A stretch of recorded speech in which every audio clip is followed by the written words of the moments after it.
Meet Susie and Mark. They've been together for over 30 years, with 3 grown daughters and 2 young grandchildren. Susie is a doctor at a big hospital in Boston. Mark was a lawyer who became a judge in family court, until last year when he had to retire at the age of 60. Mark and Susie are enrolled in a hospice. Mark has advanced Parkinson's disease.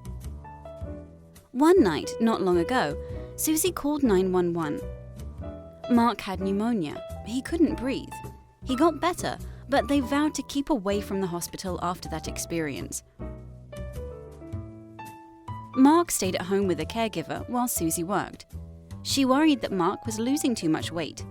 She asked the caregiver to feed him lunch and to also try a can of a liquid nutrition product that she kept on top of the refrigerator. One time, the hospice nurse suggested some better tasting calories from the ice cream shop around the corner. Susie got angry.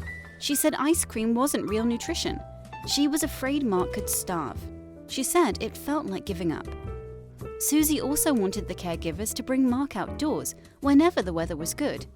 She and Mark had always enjoyed living in the city. But Mark and the caregiver mostly stayed inside. Mark's wheelchair was usually parked in front of the television. Mark and Susie always joked that they would grow old together at a small cabin by a peaceful lake. When she first heard Mark's diagnosis, Susie said it was now or never. They found a small cabin by a peaceful lake and bought it. Susie took up gardening. She had never done it before, but found she enjoyed digging in the dirt, planting seeds, weeding, watering, and just being outdoors. Mark was always right there with her. Susie liked being together this way. She saw how much Mark enjoyed it too.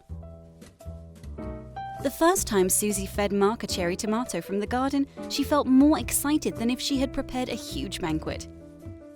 Back at the apartment, the caregiver continued to follow Susie's instructions and one day gave Mark several cans of the liquid.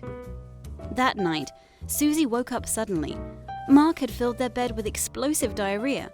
She cleaned them both up and gave Mark an extra soothing shower. It took her over an hour to strip the bed, change the linens, and get Mark settled again. The next morning, Susie thought about food, eating, and what mattered most to her and Mark. It was time for her to make their breakfast. From that day forward, it was their favorite meal.